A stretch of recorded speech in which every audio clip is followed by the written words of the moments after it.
This video I'm making because I do get a lot of questions about people who are doing their sims and might have questions about specific players and how to handle it and should they trade them and should they resign them, etc. And I've kind of addressed this in other videos. Some that my answer is really it depends. It depends on a lot of things. And it depends a lot on how you want to approach the game and your team building philosophy. So it's hard to say when when you should sign a guy, when you should trade a guy, etc. So I figured if I just it might be helpful if I just go through a player that I'm coming to a decision on soon and show you how I'm going to decide what to do with this player. And the player here is Trevor Larnack.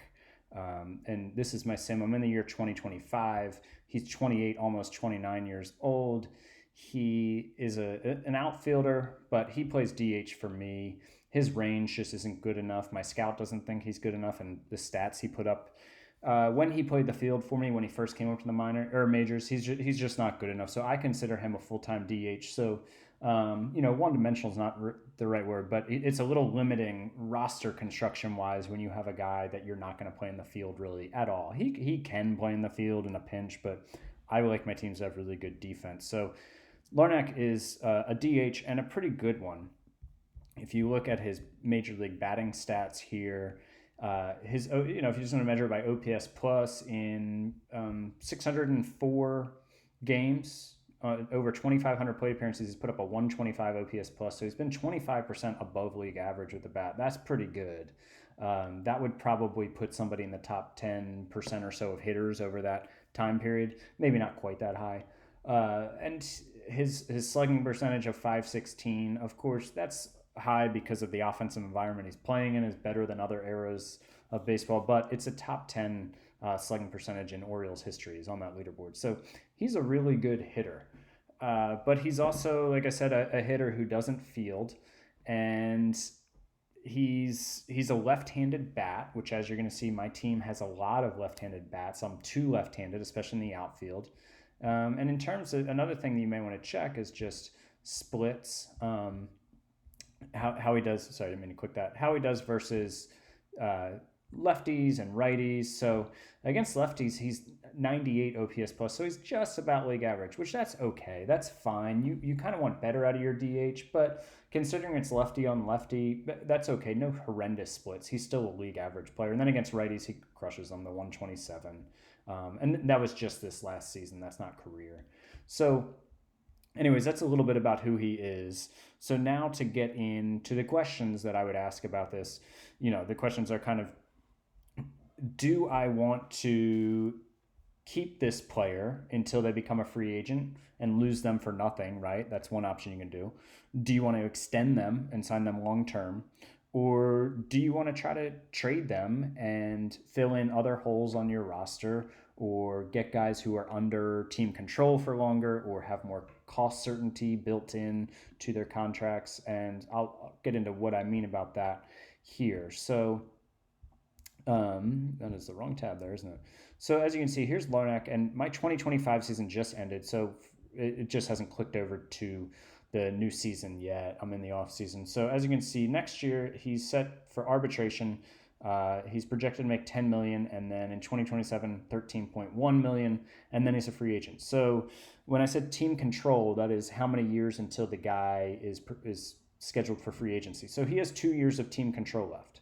And what I mean by cost certainty is these are projected arbitration estimates, right? And these could go up. If he signs for 10 million this year and then has another great year, this 13.1 is going to be even higher. So cost certainty is, if you take Ryan Mountcastle here, he's signed. These aren't arbitration estimates.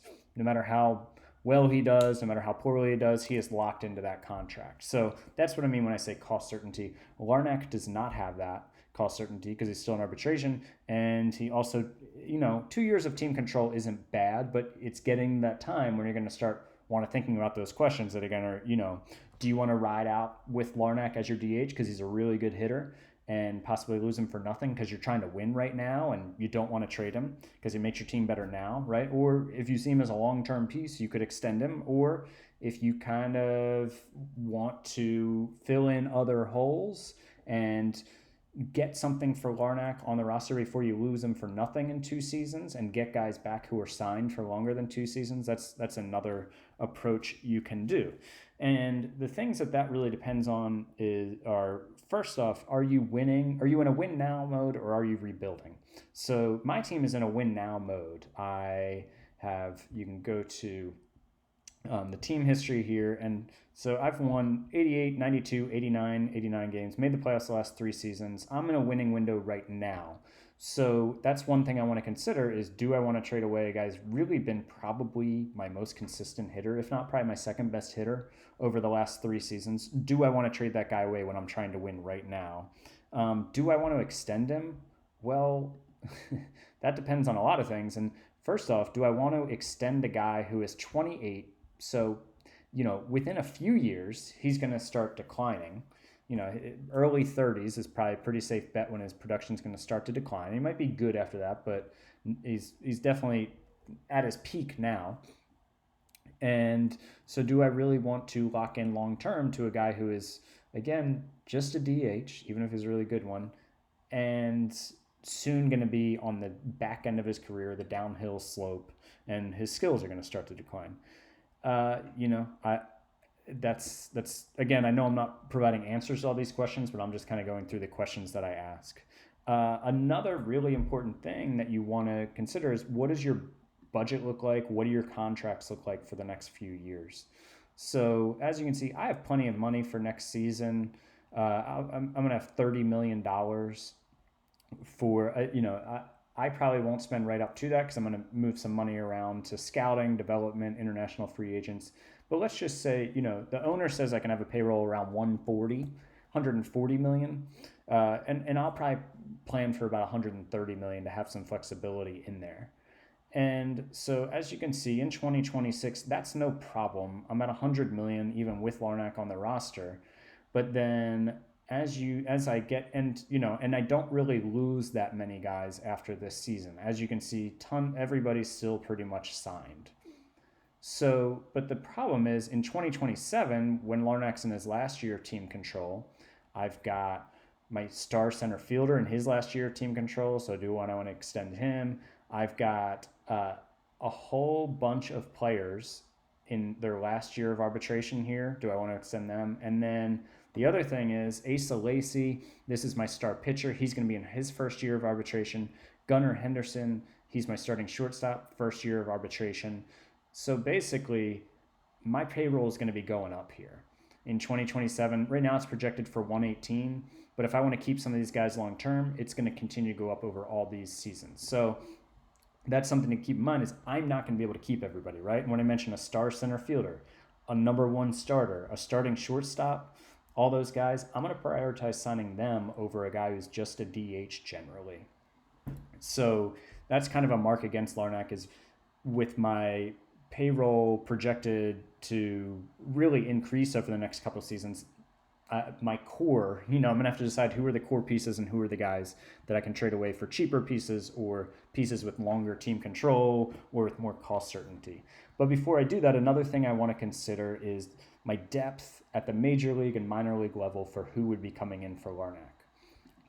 And like I said, he's an outfielder, a left-handed hitting outfielder, and I have a lot of them in my system.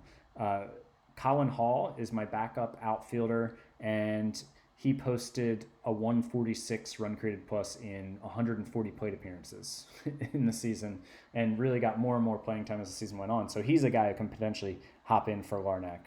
I have Reese Albert and Jason Rosario. They both play the outfield for me. But then the other thing to consider is, who do I have at Norfolk? I have Daniel Cabrera, and this is my AAA team. He's a left-handed hitting outfielder, and he's okay in the outfield, but he's, as you can see with his OPS and runs created plus, he's ready for the major leagues. And I also have Riley Green. He's another left-handed hitting outfielder that's ready for the major leagues and could hop in. Now, are they going to be as good as Larnack? Who knows? They haven't proven themselves yet, but they certainly, could slot into that role and be given a chance, which is a risk that maybe you don't want to take if you're in win now mode. but you got to balance out like who are you keeping, who are you not keeping, and sometimes you're not, you're gonna have to give rookies and young guys a chance even when you're winning, especially when you're a small market team like the Orioles. Another thing that I would consider is in my player development tab here, the 43rd best prospect in baseball and my number 4 prospect is Bob Maldonado, who is probably 2 to 3 seasons away from the majors. So, but he is a DH. This dude can't play the field. He's a DH, so I might even trade him. But he's another guy who can come up in 2 to 3 seasons and fill in that Larnach role. So even if I kept Larnach, Maldonado's progression to the majors might be a reason why I don't sign him long term and I only keep him for those 2 arbitration years. So that's kind of how I think through like an individual player. I don't know if that's helpful to apply to your own cases, but again, just kind of the things to think about are, what do you want to keep this guy and possibly lose him for nothing because you're trying to win right now and you're just gonna commit everything to winning right now, or do you want to extend him and have him be one of your long-term core pieces? Or are you going to trade him to kind of reconfigure your roster to get guys that are cheaper, younger, under team control for longer, possibly in a trade? And like I said, it really depends on, are you in win now mode? Are you rebuilding? What does your budget look like for the next few seasons? Excuse me. And do you have depth at the major and minor league roster to replace a guy like Larnach? So hopefully that's helpful. If you have any questions about this, you can go ahead and leave them in the comments and I'll try to answer them. And just my plan is to probably trade Larnach for starting pitching because I need pitching and I had the second best offense in the league last year. So that's what I'm thinking I'm going to do. But anyways, hope that helps.